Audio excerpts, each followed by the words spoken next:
तालिबान के विदेश उप मंत्री ने पाकिस्तान को धमकी दे दी है कि 1971 की तरह पाकिस्तान फिर टूट सकता है। नीम टोटा अफगानिस्तान नन जलादा दिखाते ड्यूरन ने इख्वात वाक़ है दा पदा से हाल की चमुंगा खाते ड्यूरन पर टूल उम्र की न पर रस्मियत पेजांदले और ने पेजन फर्जी करखे द अंग्रेजानो द अफगानानो पजरो बांधे तेरा करे।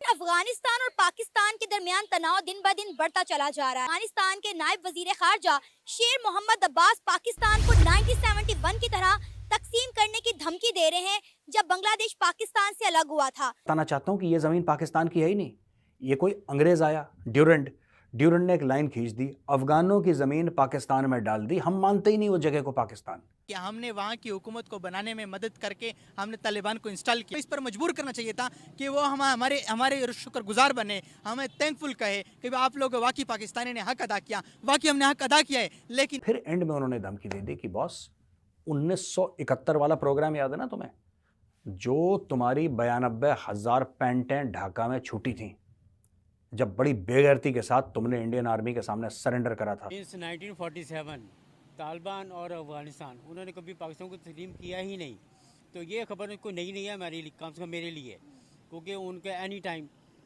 उनका triangle that is with India, Israel and America. तो स्टैनएग्जाई साहब ये बोल रहे हैं कि वो तुम्हें याद है ना, हम वो रिपीट करवा देंगे। ये खुली धमकी है because he is a very senior person.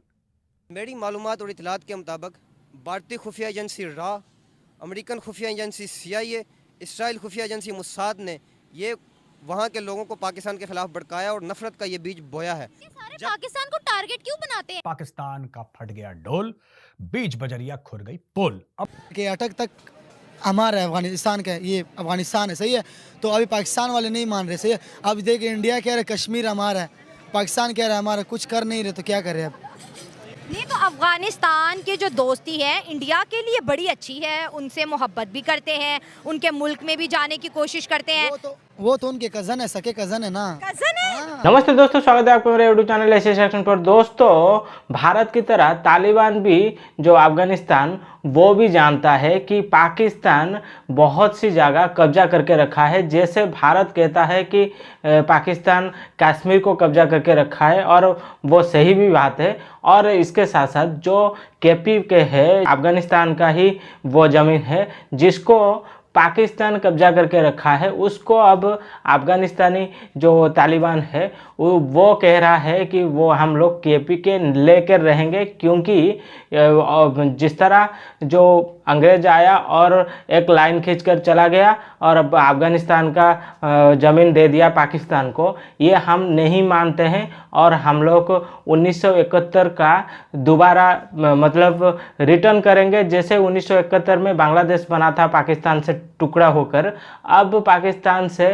KP के खैबर पख्तूनख्वा वो भी अलग हो जाएगा, क्योंकि वो अफगानिस्तान का ज़मीन है। अगर देखा जाए तो वहाँ का लोग भी अफगानी लोगों के साथ ज़्यादा मिलते हैं। तो ये जो तालिबान का कहना है उसको हम टुकड़े करके ही रहेंगे, और ये पाकिस्तान को धमक दे चुके हैं कि पाकिस्तान ने हमेशा जो है ना वो बहुत ज़्यादा उनको बैकबाइटिंग की है। इन अ सेंस आप ये कह लें कि जब मुशर्रफ का हुआ था, जब जो है ना वो चले गए थे, ठीक है, देन जो है ना वो अमेरिकन को वहाँ पे लेके जाने में भी, और देन जो है ना वो उनको जो है ना वो प्रोवाइड करने में भी जो है ना वो सर्विसेज है।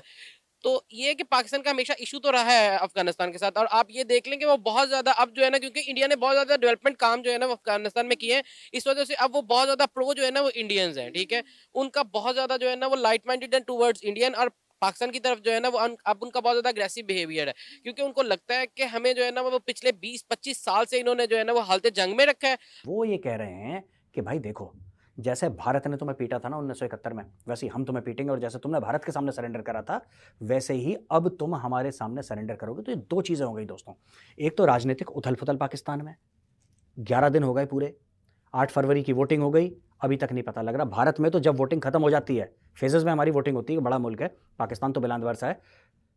हमारी जिस दिन वोटिंग खत्म हो जाती है, जब गिनना शुरू करती है इलेक्शन कमीशन, तो सवेरे 7 बजे से लोग बैठ जाते हैं टीवी के सामने, और आपको पता लगता रहता है कि किसकी वोटिंग कितने कितने वोट कहाँ पड़े, कॉन्स्टिट्यूंसी में कौन आगे है, कौन पीछे है, क्या है, पूरा ये सब आपको पता लग जाता है। और आपको दोपहर 1-2 बजे तक पता लग जाता है कि मोटा मोटी सरकार किसकी बन रही है, एक ब्रॉड आइडिया लग जाता है। यहाँ पे 11 दिन हो गए भाई, इनको पता ही नहीं कौन। और दूसरी चीज़ जो इनको तालिबान कह रही है कि बेटा भारत ने मारा था ना, भारत ने मारा था, इस बार हम सो जाएंगे, ये तालिबान का वादा है। उसके अलावा भी इवन के पाकिस्तान को एज अ टेररिस्ट कंट्री जो है ना वो कंसीडर किया जाने लगा ऑल ओवर द वर्ल्ड। और उसके अलावा भी हमारे जो यहाँ पे लोकल जिस तरह से ब्लास्ट होते थे उससे इकोनॉमी पूरी की पूरी शटर्ड हो गई। इवन के हमारा इंडिविजुअली तौर पे हमारा भी बहुत नुकसान हुआ। लेकिन होता यह है कि जो आपके ऊपर लीडरशिप होती है ना, स्पेशली जो मिलिट्री लीडरशिप होती है, वो उस तरह से फील नहीं करती है कि भाई जो नर्व्स जो है ना वो क्या कह रही हैं। इवन के खैर अमेरिकन सेक्रेटरी का उस टाइम पे कहना था कि हमने जो है ना वो 7 शर्तें थी, हमें ये था कि अगर 3 पे भी मान गए तो बहुत है, लेकिन मुशर्रफ तो जो है ना वो 7 पे ही मान गया विदाउट आर्ग्यूइंग एनीथिंग। लेकिन अब ये जो धमकी दे दी है अफगानिस्तान की जानिब से कि पाकिस्तान को तकसीम कर देंगे 1971 की तरह, आपको लगता है कि ऐसा करना उनके लिए मुश्किल होगा? क्योंकि ऑलरेडी देखें तो पाकिस्तान के कई सूबों में जो है प्रोटेस्ट चल रहे हैं। आप गिलगित बल्तिस्तान की बात करें, खासकर मैं बलूचिस्तान की बात करूं तो वहां पर तो एक आज़ादी की तहरीक चल रही है। बलूचिस्तान के साथ साथ गिलगित बल्तिस्तान के लोग, आज़ाद कश्मीर के लोग सड़कों पर निकले हुए, उनके नारेबाज यही है कि अगर आप हमें हमारे हकूक नहीं दे सकते तो भाई कारगिल स्कर्दू खोल दो। बेसिकली ये है कि कोई भी मुल्क जो है ना वो बाहर से आपके आके ना आपको डिस्ट्रॉय नहीं कर सकता। जो आपकी इंटरनल मूवमेंट्स होती हैं ना, जिस तरह से अब ये है कि लोगों का एक अग्रेसिव बिहेवियर होता है और शो करने का तरीका होता है कि आपका इलेक्टोरल प्रोसेस जो है ना वो कितना शफाफ है। अफगानिस्तान ड्यूरेंट लाइन को बिल्कुल भी नहीं तस्लीम करता है। मुझे ये बताएं कि तालिबान के पाकिस्तान के साथ इतने मसले मसाइल क्यों हैं, क्यों इतनी नफरतें हैं? हालांकि है तो हम भी और वो भी इस्लामिक मुल्क। ये तालिबान के जो मसले मसाइल चल रहे हैं, मेरी मालूमात और इतलात के मुताबिक भारतीय खुफिया एजेंसी रा, अमेरिकन खुफिया एजेंसी CIA, इसराइल खुफिया एजेंसी मुसाद ने ये वहाँ के लोगों को पाकिस्तान के खिलाफ भड़काया और नफरत का ये बीज बोया है। इसको ख़त्म करना चाहिए। और बाकी पाकिस्तान को टारगेट क्यों बनाते हैं? क्या पाकिस्तान इतना इकोनॉमी में तगड़ा है कि सारे लोग कहे यार ये हमारा टारगेट है, इनको सबसे पहले पीछे करो? यार रो इतनी फारिग है, CIA इतनी फारिग है कि वो कहेंगे कि चलो भाई हम पाकिस्तान के खिलाफ जब वो तमाम मुल्कों की ब्रेन वॉशिंग करते हैं। कुछ ना कुछ तो हमारी भी गलती है ना सर। कोई मुल्क इतना भी बच्चा नहीं है। अगर हम यहाँ पर हिस्ट्री पढ़ते हैं, अफगानिस्तान में भी हिस्ट्री पढ़ी जाती है, भारत में भी हिस्ट्री पढ़ी जाती है। इतने बच्चे तो नहीं है जो हुकूमतें चला रहे हैं कि रो की साजिश में आ जाए या CIA की साजिश में आ जाए। जी बिल्कुल ठीक बात की आपने कहा कि हमारी भी इसमें गलती है। हमारी गलती सबसे बड़ी गलती है जो ये 99 में जो डिक्टेटर जनरल मुशर्रफ ने आके अमेरिका को पाकिस्तान के अड्डे दिए और पाकिस्तान के अड्डे इस्तेमाल करके अमेरिका ने वहाँ पे बमबारी की, लोगों पर जुल्म सतम ढहाया। उस जुल्म सतम के बाद आज तक अफगान जो है वो पाकिस्तान को गालियाँ दे रहा है। वो अब 22 करोड़ अवाम को गालियाँ दे रहा है। हमारा क्या कसूर है? ये गलती तो जनरल मुशर्रफ की थी।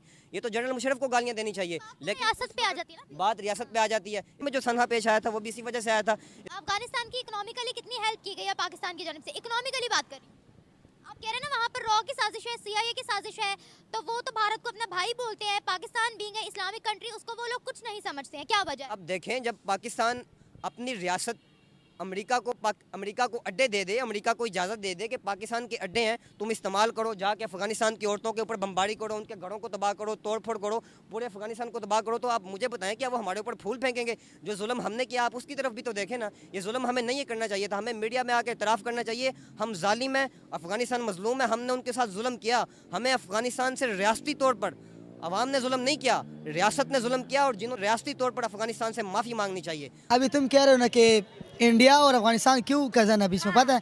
देखो इंडिया का नहीं है वीज़ा, अफगानिस्तान में 2 दिन में फिक्स आपको देते, 3 महीने का फ्री। वाले अफगानिस्तान को वीजा जल्दी दे देते फ्री फ्री फ्री। और पाकिस्तान में 40 दिन 1-2 महीने बाद वीज़ा देते हैं, वो भी बड़े मुश्किल से। तो अफगानियों को इस चीज़ का दुख हो रहा है। हाँ ना, तो बहुत दुख होगा ना, उनका सबका कारोबार इधर है ना।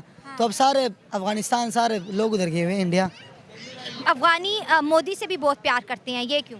बस करते हैं ना, तो अफगान होता है वो कहते हैं ये भाई है, आपको हार्ट दिए जाते हैं कमेंट्स में, ऐसा क्यों है? देखो उनका और ये अफगानिस्तान और इंडिया का तो मोहब्बत है, सही है। कब पैदा हो गई? ये बहुत देर से है ना, जो वो देख अभी अफगानिस्तान में नहीं है, इंडिया के बहुत लोग हैं जो काम कर रहे हैं। और इंडिया अफगानिस्तान आधा अफगानिस्तान नहीं है, इंडिया में सबका कारोबार है, सबका ये कपड़ों का कारोबार है। इंडिया में है। हाँ, अफगानिस्तान बहुत सारे लोग इंडिया में काम कर रहे हैं। अच्छा। हमारे बड़े रिश्तेदार कर रहे हैं उधर काम। अच्छा, इंडिया में। हाँ, इंडिया में। तो वहाँ कैसे ट्रीट किया जाता है अफगानियों को? बस उसको उधर तो जैसे बोल रहे ना, पठान हो बस अफगानी हो, आ जाओ मेहमान हो, क्या खाना क्या पीना। हाँ सच, रेली कसम से आके मेहमान हो, आ जाओ, कुछ खाओ कुछ पियो। इतना प्यार मिलता है है इंडिया बस से? वो तो उनके चाचू के बेटे हैं ना, अब क्या करें हम। और दोस्तों अगर पाकिस्तान को आपने गौर से देखेंगे तो पता चलेगा कि पाकिस्तान का बहुत सारे हिस्से जो कि हिस्ट्री में अगर देखेंगे तो पाकिस्तान कब्जा किया हुआ है, जो कि पता चलता है। अगर देखा जाए तो पाकिस्तान का जो पूर्वी पाकिस्तान और पाकिस्तान का मतलब पाकिस्तान का कैपिटल है पंजाब लाहौर, उसको ही छोड़कर और जितने भी देखा जाए वो गिलगिट हो, वो बलूचिस्तान हो, वो खैबर पख्तूनख्वा हो या वो पीओके हो, ये सारा कुछ ज़मीन पाकिस्तान कब्जा किया हुआ है। और अब खैबर पख्तूनख्वा में तालिबान ने तो कह दिया है और वहाँ पर तालिबान बिल्कुल पाकिस्तान को टुकड़े करके उसको ले लेगा, क्योंकि वो पहले से ही कह रहे हैं कि यह अफ़गानिस्तान का ज़मीन है, इसको पाकिस्तान कब्जा करके रखा है। और आपको पता होगा कि बलूचिस्तान में तो प्रोटेस्ट हर वक्त चलता है, गिलगिट में भी कभी कभी चलता है, और जो पीओके है वो तो भारत लेकर ही रहेगा। और ये लोग भारत से कैसे कश्मीर ले लेंगे उसके बारे में जाकर यूएनएससी में नाटकबाजी करते हैं। इनको ये समझ में आना चाहिए कि हाँ, तुम्हारे पास जो जो स्टेट है उसको तुम लोग हिस्ट्री में अगर देखोगे तो तुम लोग कब्जा करके रखे हो, और वो अब टुकड़े होने वाला है। और आगे लगता है कि ये तालिबान अगर अपनी औकात पर आ गया तो इनकी तो धज्जियाँ उड़ा देगी और पाकिस्तान को भी कब्जा करके ही छोड़ेगी। और ये इनको जितनी जल्दी समझ में आ जाएगा उतनी जल्दी पाकिस्तानियों के लिए सही रहेगा। नहीं तो प्रोटेस्ट करोगे, कितनी प्रोटेस्ट करोगे, क्योंकि इनके औकात तो पता चल ही गया होगा, क्योंकि हर दिन अगर बुरी खबर ये मिलता रहे तो कितना प्रोटेस्ट करोगे। इसीलिए ये लोग प्रोटेस्ट करना भी बंद कर दिया। लेकिन जो बलूचिस्तान में या गिलगिट में प्रोटेस्ट हो रहा है कि इनसे अलग होने के लिए, और अब खैबर पख्तूनख्वा को भी तालिबान ने लेने के लिए डिमांड कर दी है, और 1971 की बात भी इनको दोहरा दिया है, याद कर दिया है। अब इनको समझ में आ रहा होगा कि आगे क्या होने वाला है। तो दोस्तों आई होप कि आपको ये वीडियो बिल्कुल पसंद आया होगा। अगर वीडियो पसंद आया तो वीडियो को लाइक करें, चैनल को सब्सक्राइब करें, ताकि ऐसे इंटरेस्टिंग वीडियो मैं आप लोग के लिए और भी लाता रहूँ। तो चलिए दोस्तों, फिर मिलते हैं नेक्स्ट वीडियो पे। तब तक के लिए जय हिंद, जय भारत, जय श्री राम।